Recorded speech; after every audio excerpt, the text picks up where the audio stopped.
Hello everyone, good morning to all. तो स्वागत है आप सभी का फिर से न्यूज़पेपर सेशन में। तो चलिए शुरू करते हैं आज का न्यूज़पेपर। उसके पहले मीन्स एज वी नो कि प्रयागराज क्या पूरे कंट्री में कोरोना वायरस बहुत तेज़ी से फैल रहा है। तो हमें क्या ज़रूरत है कि हम प्रिकॉशंस लें, है ना, और चीज़ों को ध्यान रखें, मास्क पहने और मीन्स सब सोशल डिस्टेंसिंग का भी पालन करना तो पड़ेगा, है ना, अगर चीज़ों को सही करना चाहते हैं तो ये सारे काम हम ही शुरू कर सकते हैं। तो चलिए शुरू करते हैं आज का न्यूज़पेपर और देखते हैं कि आज की हमारी पहली न्यूज़ क्या है। तो जो न्यूज़ आई है वो महाराष्ट्र से जुड़ी हुई है। महाराष्ट्र में क्या है कि वेट मिनट, ओके, हाँ, महाराष्ट्र में ये हुआ है कि मनी एक्सटॉर्शन का केस था कि वहाँ के जो एक पुलिस ऑफिसर थे, वो क्या कर रहे थे कि पैसा वसूल रहे थे सरकार की तरफ से। तो उन्हीं के ऊपर जो केसेस लगे हुए थे, तो वो कौन थे? अनिल। तो और साथ ही में वहाँ के जो होम मिनिस्टर हैं महाराष्ट्र के, अनिल देशमुख, उनके ऊपर चार्जेस लगे हुए थे। तो उन्होंने क्या रेजिग्नेशन दिया था। फिर वो हाई कोर्ट में, शायद सुप्रीम कोर्ट में वो मूव करके गए थे कि वो उनके खिलाफ जो जांच होने जा रही है उसके ऊपर रोक लगाई जाए। तो वही बोला गया है कि सुप्रीम कोर्ट रिफ्यूजेस प्लीज़। तो सुप्रीम कोर्ट ने क्या किया है? मना कर दिया। प्लीज़ का मतलब याचिकाएं जो दायर की गई थी कि मीन्स अब कौन सी याचिका? टू क्वैश का मतलब था रद्द करना। क्या रद्द करना? सीबीआई प्रोब कह रहे हैं कि सीबीआई प्रोब जो किसके अगेंस्ट? अनिल देशमुख।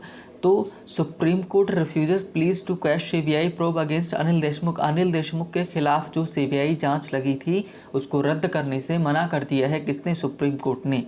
और bench upholds Bombay high court order. और बेंच ने क्या किया कि बॉम्बे हाई कोर्ट ने जो ऑर्डर दिए थे उसी को वो मान रही है। और ये जो फैसला है, और उन्होंने साथ में बोला है कि इसकी जो इंक्वायरी करेगा एक इंडिपेंडेंट कोई बॉडी करेगी इसकी जांच, ताकि क्योंकि एक तरफ पुलिस कमिश्नर है, सॉरी, एक तरफ आपके पुलिस है सिस्टम है और दूसरी तरफ क्या है? होम मिनिस्टर हैं। तो ये जो जस्टिस हैं, है ना, संजय किशन कौल, इन्होंने बोला है।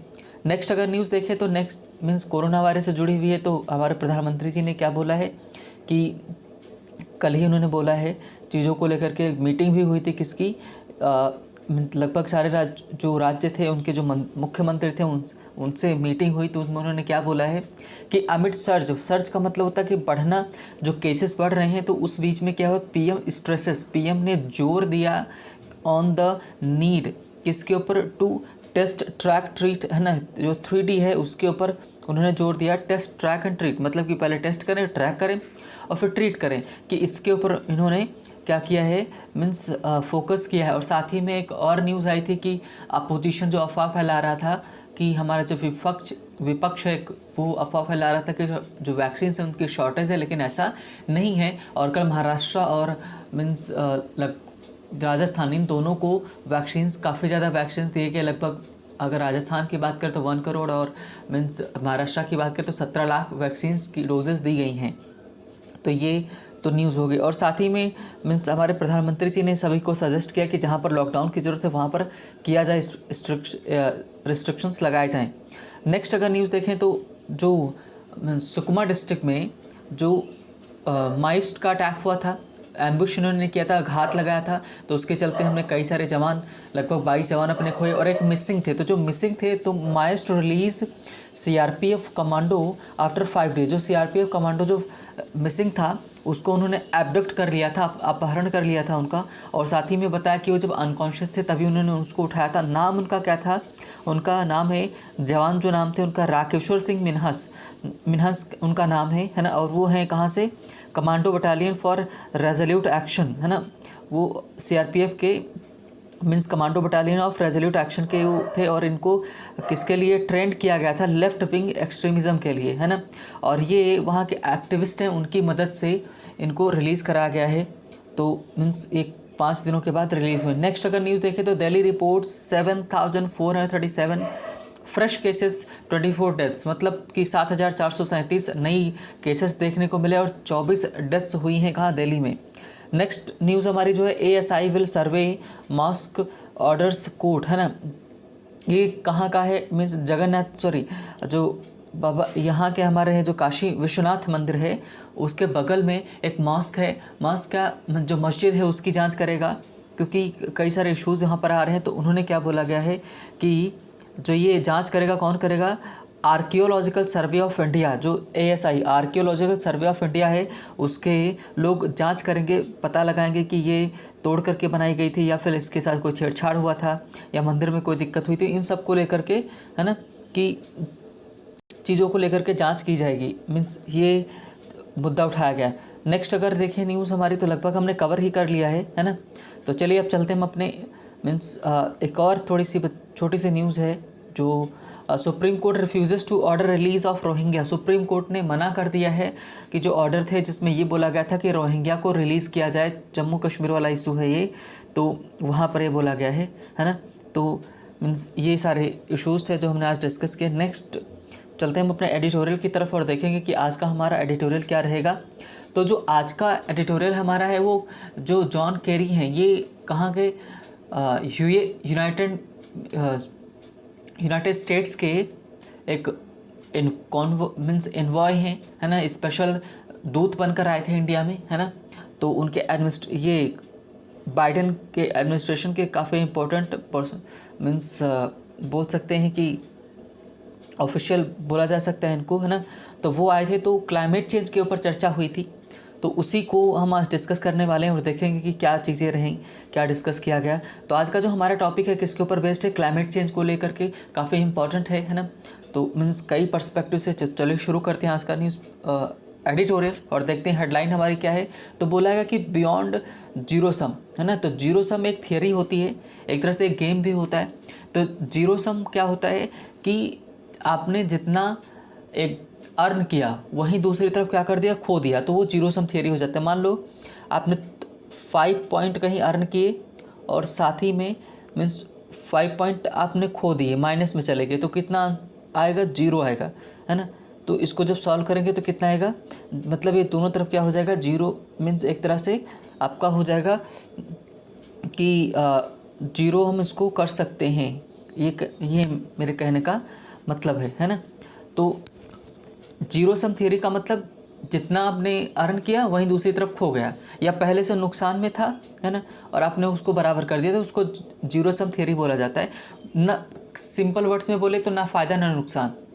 तो बियॉन्ड जीरो सम कह रहे कि जीरो सम के उस पार हमको देखने की ज़रूरत है, उसके आगे हमको जाने की ज़रूरत है। बियॉन्ड के मतलब उसके आगे जाने की हमको ज़रूरत है ना, उसके परे जाने की ज़रूरत है। कह रहे हैं कि हमको सिर्फ चीज़ें बराबर नहीं करनी है और चीज़ें अपने फेवर में करनी है। तो कह रहे हैं कि रिच कंट्रीज मस्ट कमिट।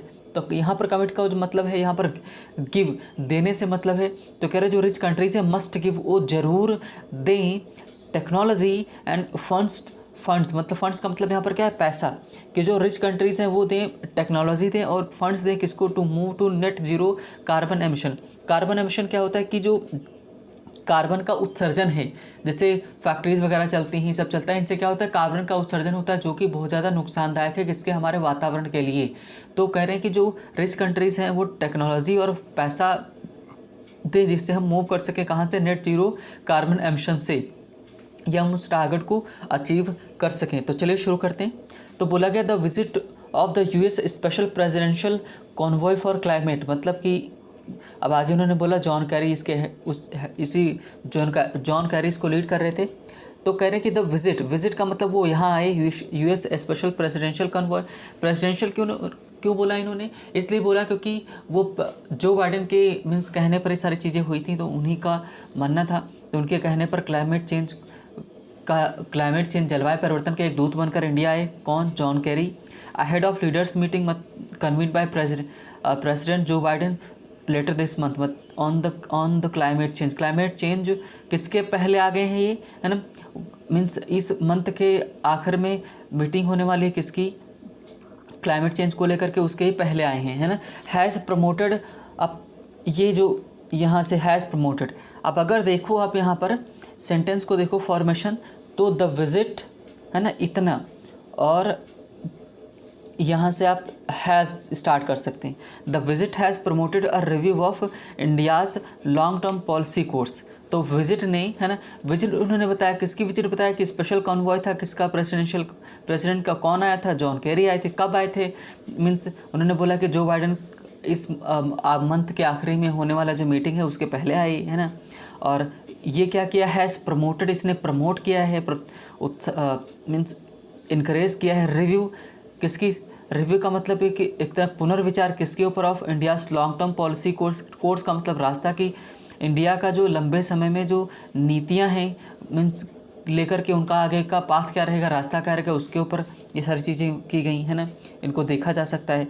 आगे बता रहे हैं टू द डेवलप्ड वर्ल्ड। अगर डेवलप्ड वर्ल्ड की बात करें मीन्स विकसित दुनिया की बात करें हम, तो India presents a study in contrast, मतलब इंडिया जो चीज़ स्टडी प्रस्तुत करता है हम हमारे सामने, वो कॉन्ट्रास्ट मतलब विरोधाभास चीज़ें हैं, है ना।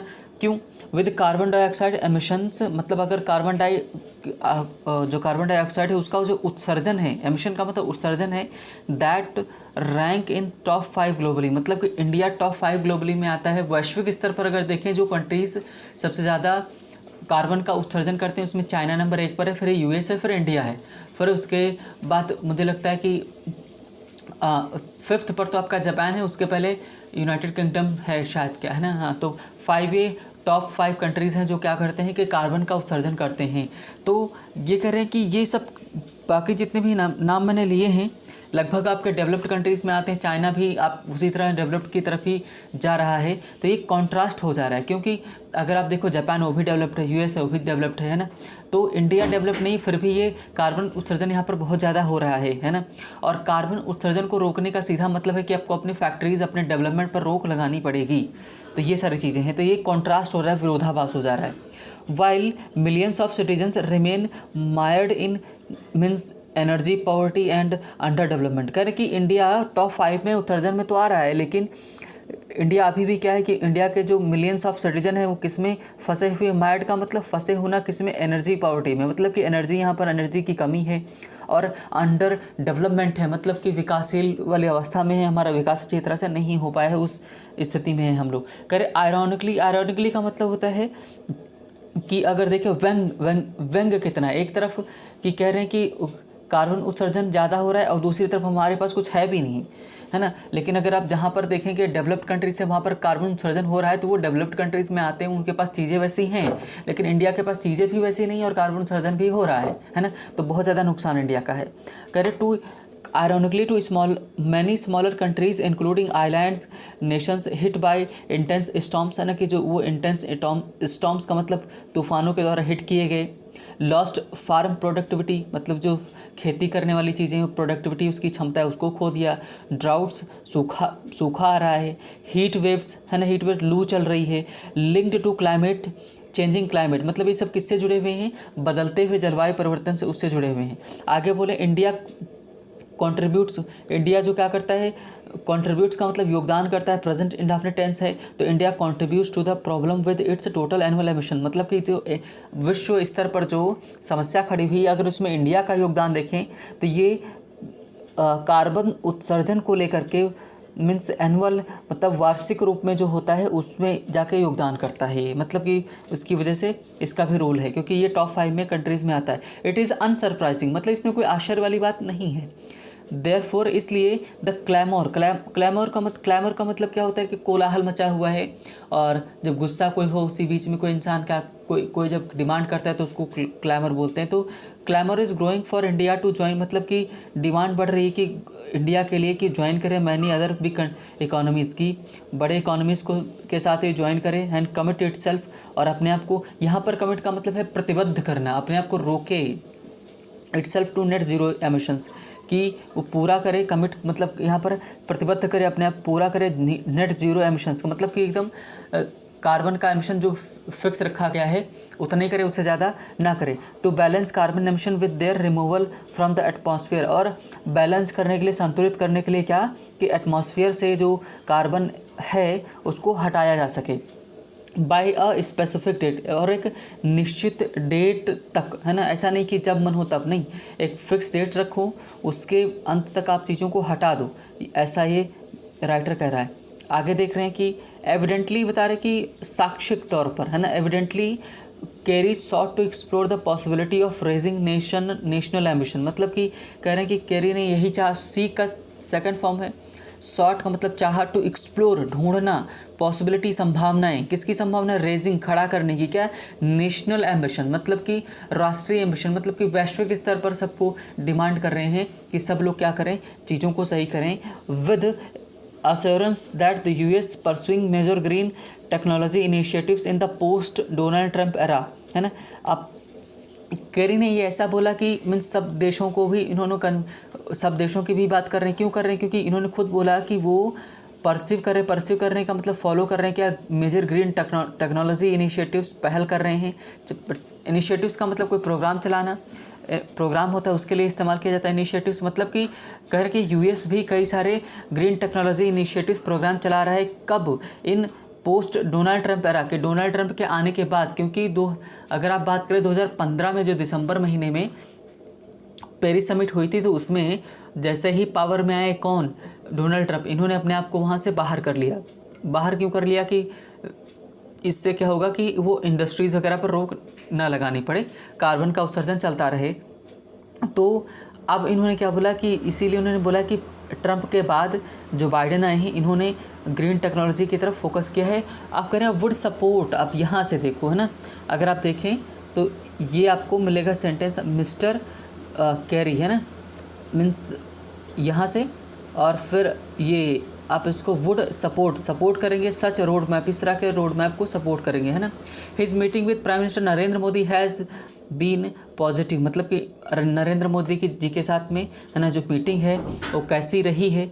पॉजिटिव रही है। इट वुड ऑफ कोर्स, मतलब कि इट वुड, और ये रहेगी भी, कह रहे हैं मीन्स इट वुड रीअश्योर, और ये मीटिंग क्या करेगी? रीअश्योर करेगी, सुनिश्चित करेगी, नॉट जस्ट इंडिया, सिर्फ इंडिया को, ना केवल इंडिया को, but other emerging nations as well, बाकी के जो उभरते हुए जो राष्ट्र हैं उनको भी क्या करेगी, है ना, मनाएगी, कन्विंस करेगी। If the climate diplomacy of north under the Paris agreement is underpinned, है ना। अंडरपिंड का मतलब क्या होता है?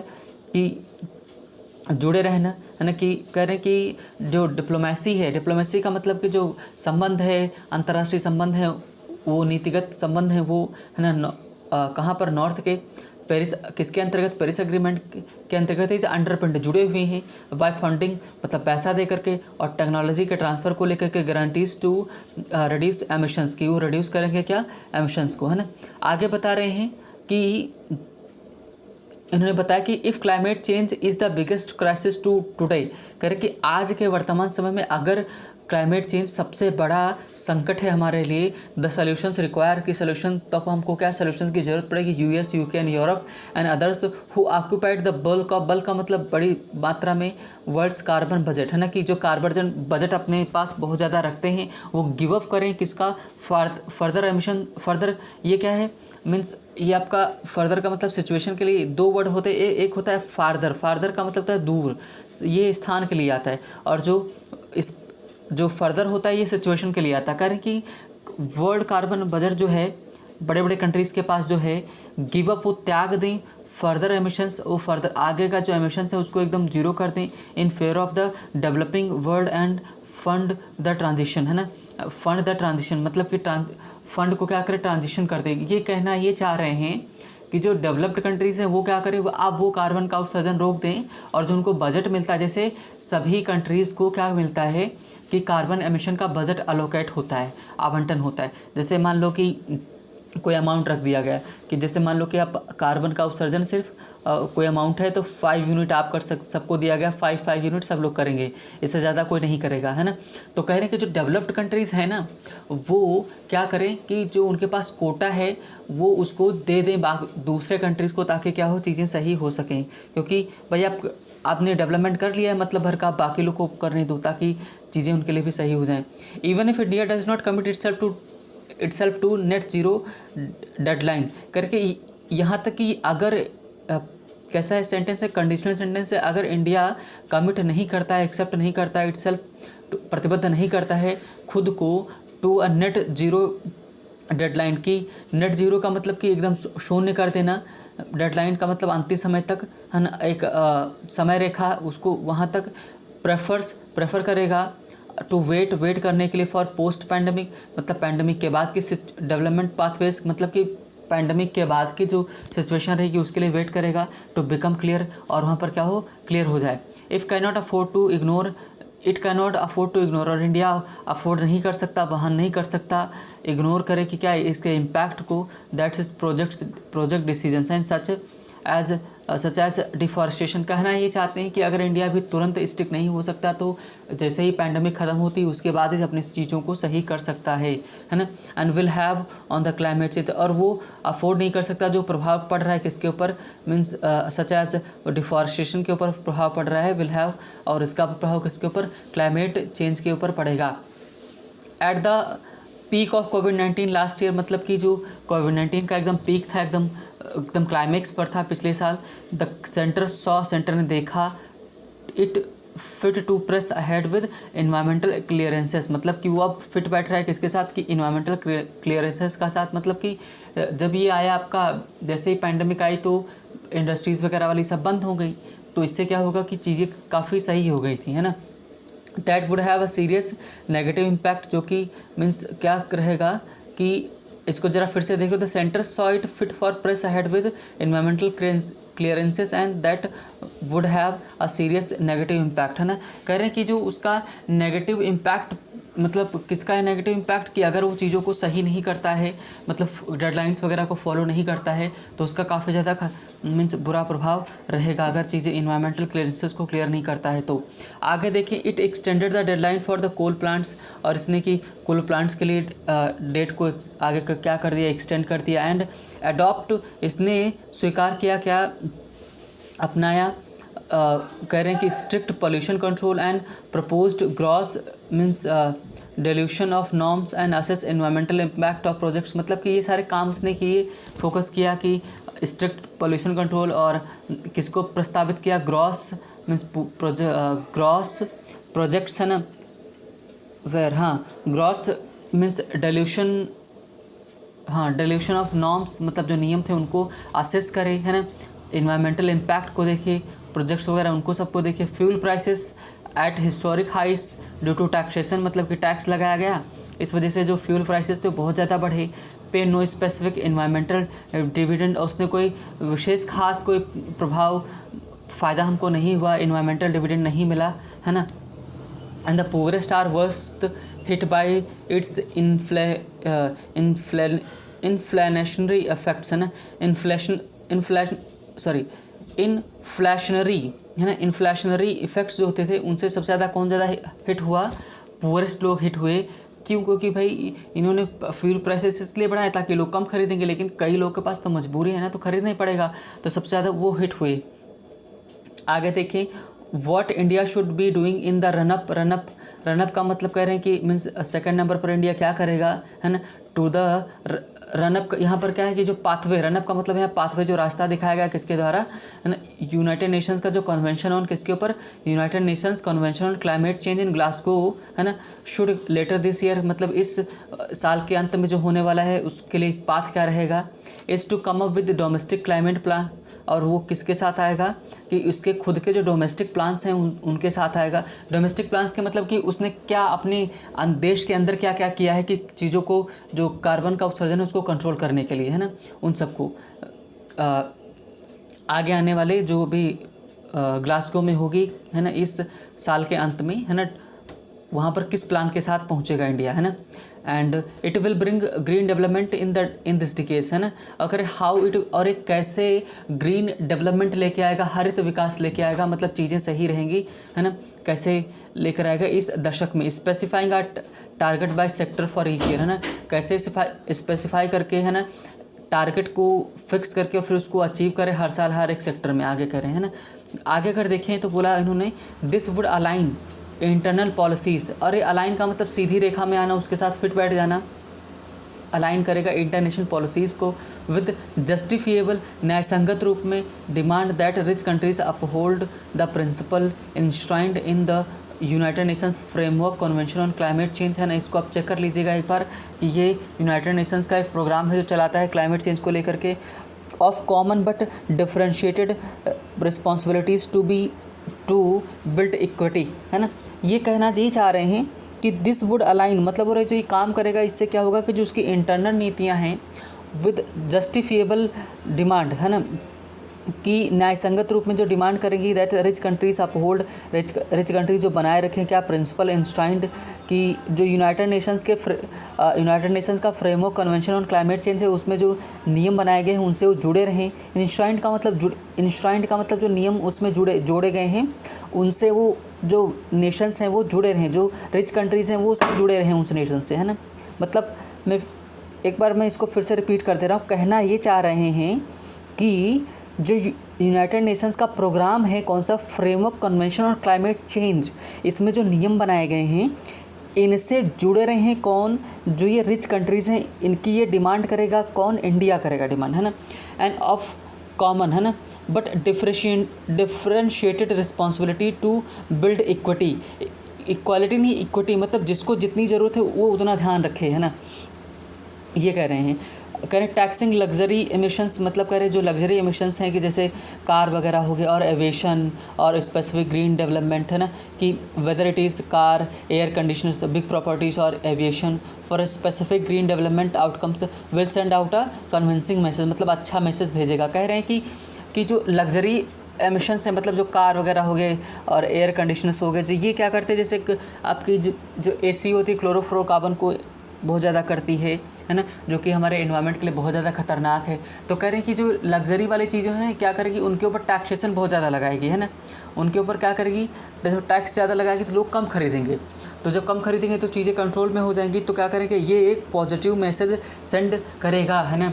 तो पूरा जो मिला करके देखें तो ये इंडिया अगर टॉप 5 कंट्रीज़ में आता है जो कार्बन का उत्सर्जन करते हैं, तो वही इन्होंने बताया कि इंडिया अपने जो ग्लासगो में होने वाली मीटिंग है क्लाइमेट चेंज को लेकर के, उसमें इंडिया अपने आप को कैसे रिप्रेजेंट करेगा, है ना, और वो डोमेस्टिक चीज़ें कैसे हैंडल करेगा। लेकिन अगर इंडिया की बात करें तो बाकी कंट्रीज़ की अपेक्षा देखें अगर, तो वो क्या कर रहे हैं, जैसे इंडिया में कार्बन सिंक फॉरेस्ट हैं जो कि कार्बन को अवशोषित कर लेते हैं, तो ये इंडिया के लिए फ़ायदा है। और इंडिया ने अगर बात करें इसके फॉरेस्ट की तो उसके भी नंबर बढ़े हैं, है ना। तो चीज़ें अगर इंडिया करेगा कंट्रोल करेगा। लेकिन प्रॉब्लम ये है कि रिच कंट्रीज़ ने तो डेवलपमेंट कर लिया, बड़े बड़े कंट्रीज़ ने तो वहाँ पर विकास हो गया, लेकिन जिन्होंने भी विकास नहीं किया वो कैसे रोक पाएंगे, है ना, कि मीन्स कार्बन का उत्सर्जन कैसे रोकेंगे, क्योंकि अगर कार्बन का उत्सर्जन रोकना है तो आपको डेवलपमेंट रोकना पड़ेगा, है ना, या फिर आप सस्टेनेबल डेवलपमेंट के साथ आओ, या फिर आप जैसे अगर एनर्जी की बात करो तो आप कोल का इस्तेमाल मत करो, कोल से बहुत ज़्यादा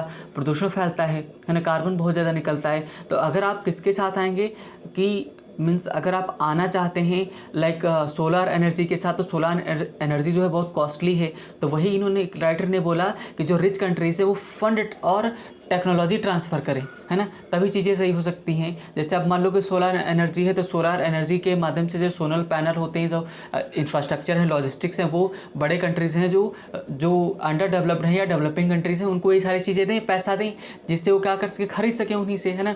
और तो उनको ये सब जो फैक्ट्रीज़ वगैरह क्या हैं या फिर जो कार्बन का उत्सर्जन उन पर वो कंट्रोल कर सकते हैं, है ना। तो ये सारी चीज़ें इन्होंने बोला है। तो ये चलिए आज यहीं पर रोकते हैं, काफ़ी थोड़ा सा बड़ा हो गया आज का आर्टिकल, है ना। तो चलिए यहीं पर ख़त्म करें। Thank you for watching the video. अगर पसंद आए तो आप लाइक भी कर सकते हैं और सब्सक्राइब भी कर सकते हैं। Thank you.